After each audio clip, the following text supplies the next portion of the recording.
pecou contra Deus, e diante do Senhor, ele já não é mais digno de ser chamado seu filho. Trata dele como um de seus servos, seus trabalhadores.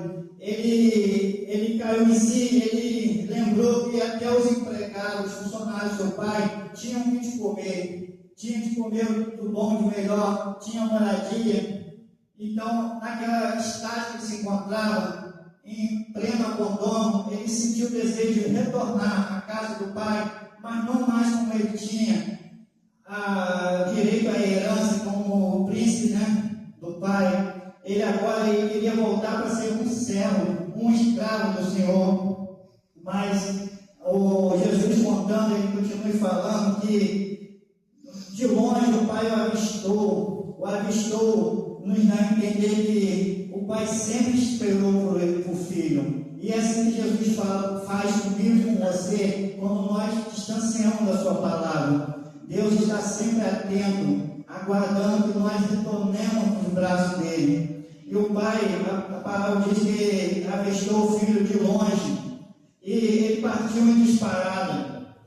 Eu, estudando um pouco sobre aqueles tempos, diz que no Oriente, lá onde era pregada essa palavra, era uma vergonha uma pessoa idosa correr. Mas a palavra também diz que ao correr, ele tomou sobre si toda a culpa que o filho tinha. Tudo que o filho tinha feito errado, ele tomou sobre si. Ele sabia que ele tinha que ir ao encontro do filho, porque era o costume daquela época, que se o pai não fosse ao encontro do filho não chegaria até a casa do pai, até o portão. Por quê?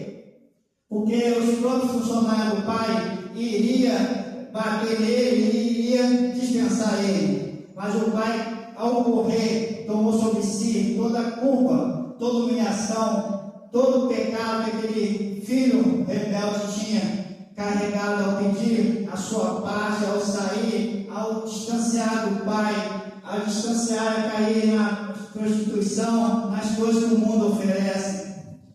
E o pai chega perto dele, ele fala do pai: pai, pequei contra Deus diante do Senhor, eu já não sou mais digno de ser chamado teu filho, traga-me como um dos seus trabalhadores. Imediatamente o pai o abraçou e o beijou.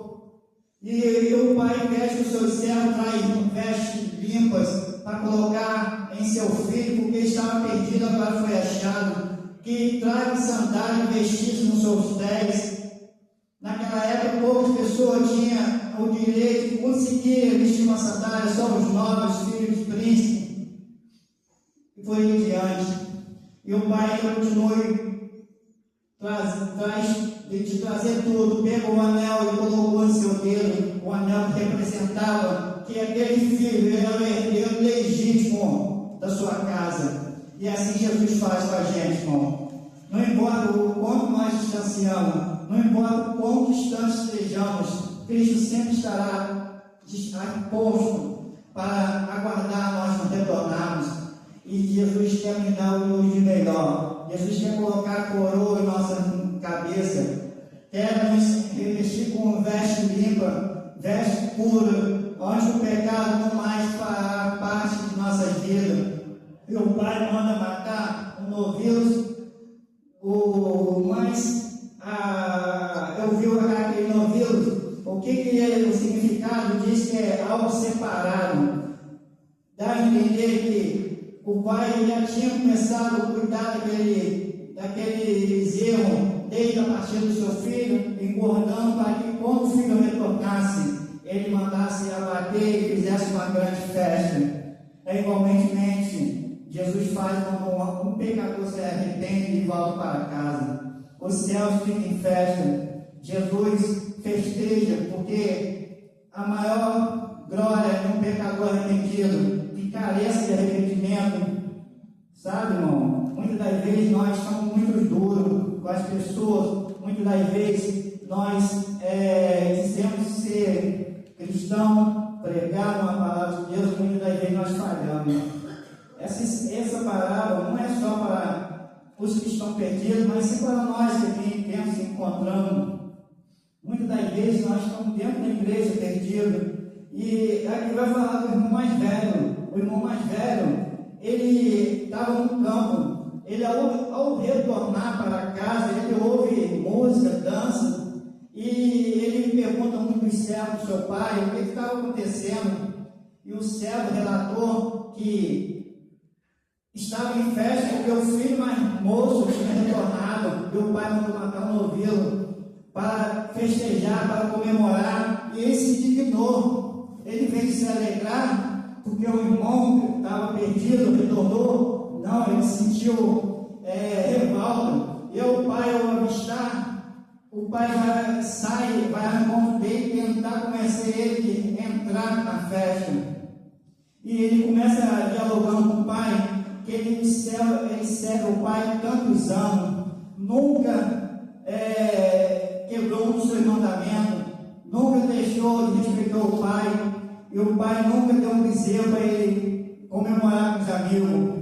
Sabe, irmão, lá na frente, lá em cima nós ouvimos que o pai tinha dividido a herança. Então aqui ele estava sendo um pouco injusto, dizendo que o pai nunca tinha dado nada a ele. E muitas das vezes nós estamos dentro da igreja, nós não estamos sendo muito, como é que eu falo, atento que Deus está querendo nos dizer, como nós devemos recepcionar as pessoas, como devemos mostrar às pessoas que Cristo, Ele ama, não importa a maneira que estejamos, Cristo está sempre de braço aberto para transmitir a sua misericórdia, a sua graça, seu amor. Porque muitas das vezes as pessoas elas vêm até a igreja, mas muitas das vezes elas saem porque elas querem ver algo que possa transformar elas. Se nós não passarmos esse espelho para elas vão chegar a uma conclusão que estar aqui na igreja, estar de fora vai ser a mesma coisa. Então eles acabam saindo. E Deus faz um comparativo aqui com os 12 irmãos, mas a palavra parece ser um pouco ingrata. O pai saiu para tentar convencer o filho, mas ele não mostra mais se o filho chegou a entrar. Mas lá no início, Jesus deu mais duas, ele tinha dado 3 parábolas, e as outras 2 explica. Porque quando eu falei que no início, que eles murmuraram, Jesus desceu a tentar convencer eles, que aqueles também era também merecedor, os publicanos, pecadores também era merecedor da palavra de Deus.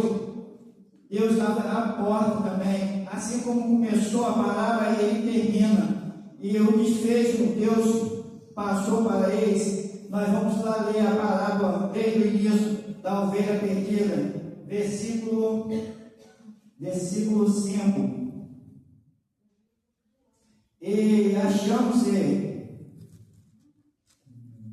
no 4, que o homem dentre vós tendes 100 ovelhas, e perdendo uma delas, não a deixa no deserto, as 99, ele não vai após a perdida, até que a venha achá-la, e achando-se a põe sobre os ombros, cheio de júbilos, e chegando-lhe à sua casa, convoca os amigos e vizinhos, dizendo-lhe: alegrai-vos comigo, porque achei a minha ovelha perdida. Digo-vos assim: haverá alegria no céu por um pecador que se arrepende, mais do que as 99 justas que não necessitam de arrependimento. Ou qual é a mulher que, tendo 10 dracmas, mas se perdeu uma dracma, não acende-se a candeia e vai à casa em busca com diligência até achá-la, e achando-a convoca as amigas e vizinhos, dizendo: alegrai-vos comigo, pois que já achei a dracma perdida. Assim vos digo que a alegria diante dos anjos de Deus por um pecador que se arrepende. Amém? Aqui a parábola da ovelha, Deus deu 2 comparativos para ilustrar o filho mais moço e o mais velho. A ovelha, ele ofereceu a ovelha, nós sabemos como é que ela se comporta, e ao ela se distanciar, ela percebe que ela se perdeu. Que está aqui nos dando um comparativo do filho mais novo. Ela consegue consegue perceber que ela está longe de casa, ela precisa voltar para casa, ela tem essa consciência, mas a dracma, ela é apenas uma moeda, ela não tem consciência que ela está perdida, ela está dentro de casa, mas está perdida e não consegue perceber. Então Deus faz esses dois comparativos para ilustrar aos fariseus, os escribas, que eles estavam fazendo o papel do irmão, certo? Eles eram inteligentes, intelectuais, eles alistavam a palavra, ensinavam o povo as leis de Deus, mas eles não tinham misericórdia, eles não conseguiam reconhecer que todos nós somos carecedores da graça de Deus e necessitamos do perdão de Deus. E Deus, como dá essa parábola, Ele faz um alerta que todos nós somos merecedores. Muitas das vezes nós vamos achar que somos salvos só porque podemos estar dentro da igreja, mas isso não salva ninguém, e nós sabemos muito bem disso. É a nossa comunhão diária, a nossa busca incessante para nos renovar diariamente da graça da palavra de Deus. Nós sabemos, irmão, que a nossa tendência é pecaminosa. Nós nascemos com pecado ativo na nossa veia.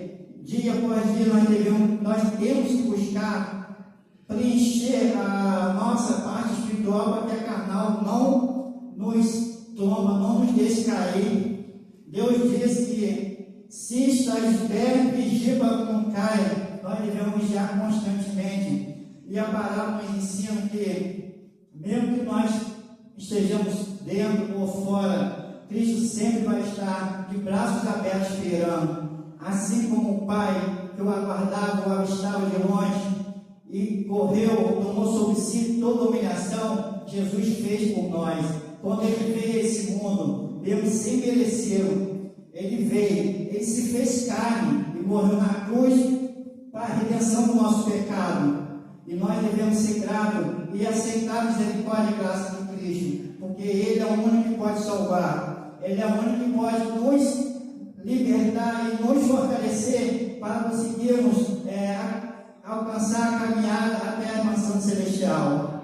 Amém? Que Deus possa abençoar constantemente a nossa vida espiritual, para que não deixamos que, muitas das vezes, o nosso eu, o orgulho, nos distancie do verdadeiro cristianismo que Jesus nos ensina através de todo o livro do Novo Testamento.